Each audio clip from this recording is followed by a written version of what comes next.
Esse vídeo é para os alunos do 5º ano da MEF Fundação Paiol Grande e ele fica disponível também pelo canal do YouTube, onde vocês podem, sempre que necessário, poder estar acessando e ter uma melhor visualização. Seguindo as orientações da professora, vocês iniciam completando com o nome do aluno, o nome da professora. E atividade de ciências, iremos falar sobre as usinas hidrelétricas, perigo do choque elétrico. Em história, os grupos sociais e o direito à memória, ser indígena brasileiro hoje. E em geografia, vamos falar um pouquinho sobre transporte e comunicação. Então, a gente inicia com ciências, a gente vai falar um pouquinho sobre as usinas hidrelétricas. Fique bastante atento às marcações também nos parágrafos, para poder encontrar respostas para as questões do exercício. A maior parte da energia elétrica que abastece as cidades brasileiras é gerada nas chamadas usinas hidrelétricas. Nelas, a água de um rio é represada e cai por uma gigantesca tubulação. A força da queda da água movimenta uma grande turbina. A turbina faz girar outro equipamento chamado gerador. É nele que ocorre a transformação de energia de movimento em energia elétrica. Então, observe a ilustração. O primeiro passo é represar a água com a construção de uma barragem que interrompe o fluxo normal das águas do rio. A barragem guarda uma grande quantidade de água, que é o reservatório. A rotação da turbina com o gerador transforma a força da água em energia elétrica. E para chegar às moradias e demais construções, a energia elétrica passa pelas linhas de transmissão, ou seja, por aqueles postes bem altos que se vêem nas estradas. Ela passa também pelas subestações, um lugar onde a alta voltagem da energia elétrica é diminuída. Para diminuir mais ainda a voltagem, a energia elétrica passa por um transformador. A energia que chega aos postes da rua é ligada aos fios das casas e aos prédios. Aí é só ligar o plugue na tomada e assistir a televisão, jogar videogame, fazer vitamina no liquidificador ou acender a luz no interruptor. Há outras formas de transformações de energia que podem gerar energia elétrica. A partir do movimento do vento, temos a energia eólica e a partir da queima de combustíveis, nós temos a energia térmica, entre outras. No entanto, no Brasil, as hidrelétricas são as formas mais utilizadas. A energia elétrica chega às casas, escolas, hospitais e outros locais por meio da rede elétrica, formada por grandes extensões de fios elétricos que transportam essa energia. Então, agora a gente vai falar um pouquinho perigo, choque elétrico. O choque elétrico, ele é a reação do organismo à passagem da corrente elétrica. Pode provocar um leve desconforto, queimadas graves e até a morte. Então, vamos seguir com o texto. Se algum componente do circuito elétrico de sua casa não funcionar, ou se um equipamento elétrico quebrar, o correto é pedir ajuda a um profissional ou empresa especializada. Embora saibam disso, algumas pessoas insistem em dar um jeitinho nesses problemas por conta própria, o que é bastante perigoso por causa do risco de se levar um choque elétrico. A melhor maneira de verificar acidentes com energia elétrica é conhecer as formas de prevenção. Veja algumas delas. Não mude a chave de temperatura, verão, inverno, com o chuveiro ligado. Avise ao responsável, ao fazer a troca das lâmpadas, desligar o interruptor e não encostar na parte metálica. Não ligue vários aparelhos na mesma tomada, pois isso pode causar uma sobrecarga. Na rua, não pise em fios caídos no chão. Peça a um adulto que avise a concessionária responsável e solicite o conserto. Não encoste objetos metálicos como faca e tesoura em tomadas ou em outros aparelhos elétricos. Tire os aparelhos elétricos da tomada durante uma tempestade, mas lembre-se, puxe sempre pelo plugue, nunca pelo fio. Peça ao responsável de sua casa para instalar protetores de plástico nas tomadas. Eles só devem ser retirados quando a tomada estiver sendo usada. Não mexer em eletrodomésticos com mãos ou os pés molhados. Nem deixe acumular água no local onde há um aparelho ligado. A água torna o choque mais perigoso. Desconecte os aparelhos elétricos da tomada antes de limpá-los. Pipas devem ser soltas em locais abertos, como parque ou praia, jamais perto de postes com fios. Então, nós seguimos com as questões. Fiquem atentos, às marcações, que já foi orientado. E a gente vai falar agora um pouquinho sobre os grupos sociais e o direito à memória. Em 1988, o movimento negro obteve uma grande conquista, o reconhecimento na Constituição do direito das comunidades remanescentes de quilombolas à terra que ocupam as gerações. De lá para cá, o governo brasileiro estima que mais de 2.400 comunidades quilombolas tenham sido reconhecidas. A partir desse reconhecimento que se dá por meio da emissão de um certificado, essas comunidades passaram a ter direitos que prevêem, por exemplo, a defesa e a valorização do patrimônio cultural brasileiro. A realidade, no entanto, é que as comunidades remanescentes de quilombos enfrentam muitas dificuldades para garantir seus direitos e preservar a memória do passado. Uma forma de lutar contra isso é por meio de ações para a recuperação da memória dos quilombos que se formam ao longo do século no Brasil. Por isso, é muito importante estudar a história dos quilombos e a maneira como eles se organizavam. Isso nem sempre é fácil, pois não existem muitas fontes de informação sobre a maneira como os quilombolas viviam no passado. Agora vamos falar um pouquinho sobre o ser indígena brasileiro hoje. Segundo dados do IBGE, há no Brasil aproximadamente 896 mil pessoas que se declaram ou se consideram indígenas.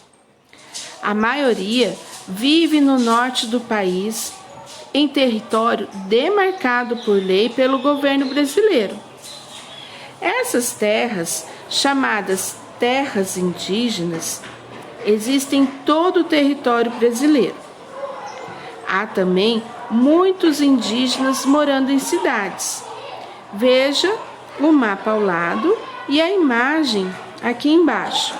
Então, a gente pode ver que quanto maior o círculo, a circunferência, maior a quantidade de população indígena nessas localidades. Uma das principais reservas indígenas reconhecida pelo governo brasileiro é o Parque Indígena do Xingu, criado em 1961 no norte do estado do Mato Grosso, perto da fronteira com o Pará. Ele é cortado pelo rio Xingu e seus afluentes. Nessa reserva vivem mais de 5.000 indígenas de diferentes etnias. Apesar de apresentarem tradições culturais e modos de viver próprios, é possível observar alguns hábitos em comum entre os indígenas do Xingu, como o de comer peixe, mandioca, milho e produtos da floresta amazônica. Além de hábitos alimentares, eles compartilham muitas festas e a defesa da natureza. No interior do parque, há mais de 30 escolas, nas quais as crianças indígenas estudam. Nessas escolas, existem professores indígenas que ajudam a preservar as tradições locais. A língua indígena são faladas e ensinadas nessas escolas, mas os alunos também devem aprender a língua portuguesa. No Brasil, existem hoje outras terras indígenas além do Parque Indígena do Xingu. Isso não garante, porém, que os povos indígenas vivam em paz e não enfrentem problemas.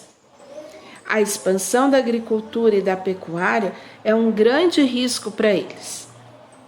Mesmo quando essas atividades não são feitas nas terras indígenas, a destruição das florestas contribui para a poluição dos rios e para a elevação da temperatura da região. Então, as questões de história, né? Vocês vão estar pesquisando aí a resposta. E agora a gente vai falar um pouquinho sobre transporte e comunicação, né? É a nossa última atividade aqui de geografia. Principalmente no século XXI, é importante analisar a participação do avanço das tecnologias de comunicação e transporte no crescimento das cidades.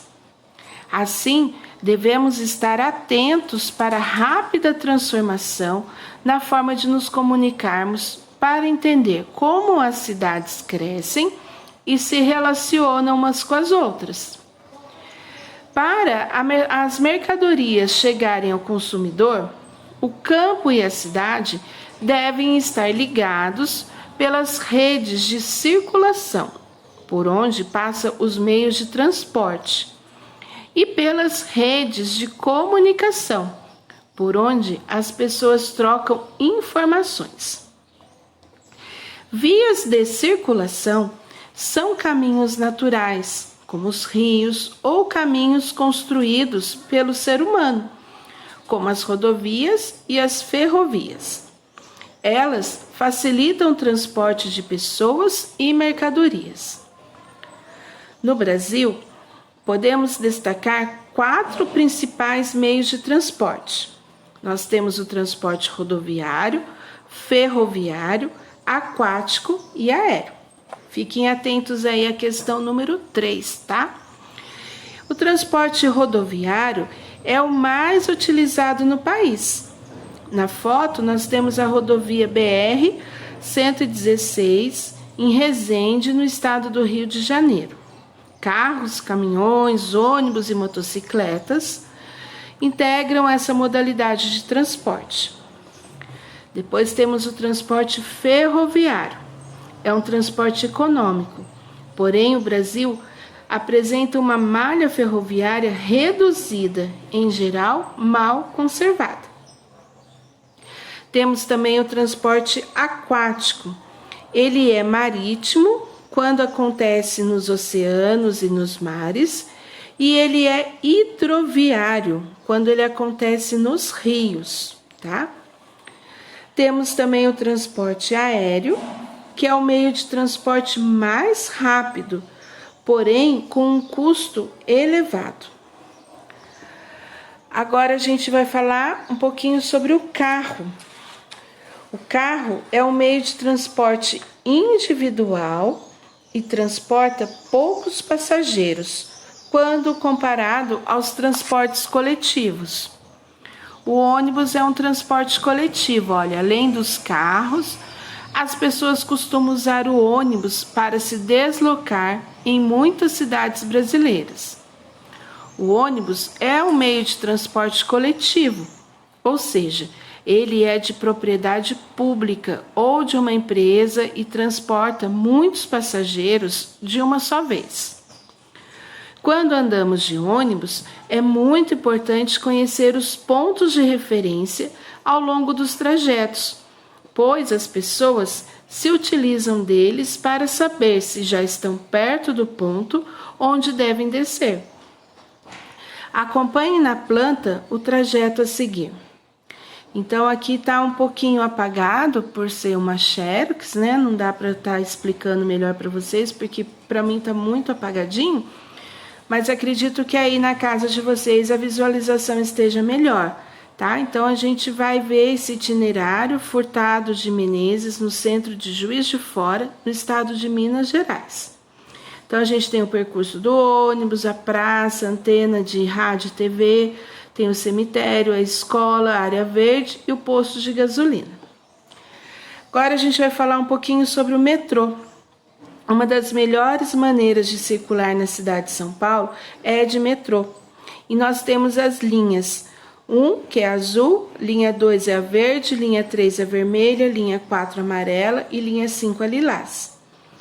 De metrô, você chega com rapidez ao seu destino, evitando os transtornos do trânsito e do congestionamento. Além disso, você colabora para melhorar a qualidade do ar da cidade, pois o metrô é um meio de transporte que não polui a atmosfera. Agora a gente vai falar do barco. Existem diversos rios que podem ser usados como estradas. Na região amazônica, por exemplo, onde existem muitos rios, as águas são importantes vias de circulação. Pelas águas, navegam embarcações que transportam pessoas, alimentos, remédios e mercadorias diversas. Para se locomover nos rios, é necessário usar barcos ou balsas. Nesse caso, o ponto de referência no percurso podem ser árvores situadas às margens do rio, uma curva no rio, construções isoladas ou pequenas ilhas. Além das redes de transporte, as redes de comunicação também integram as cidades e o campo a vários lugares do mundo.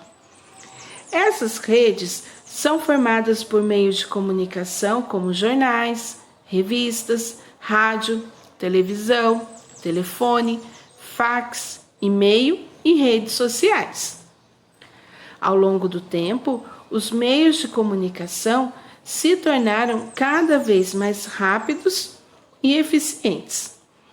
Seguem aqui também as questões de geografia para responder na próxima página, tá bom? Ou aqui no verso dessa mesma folha.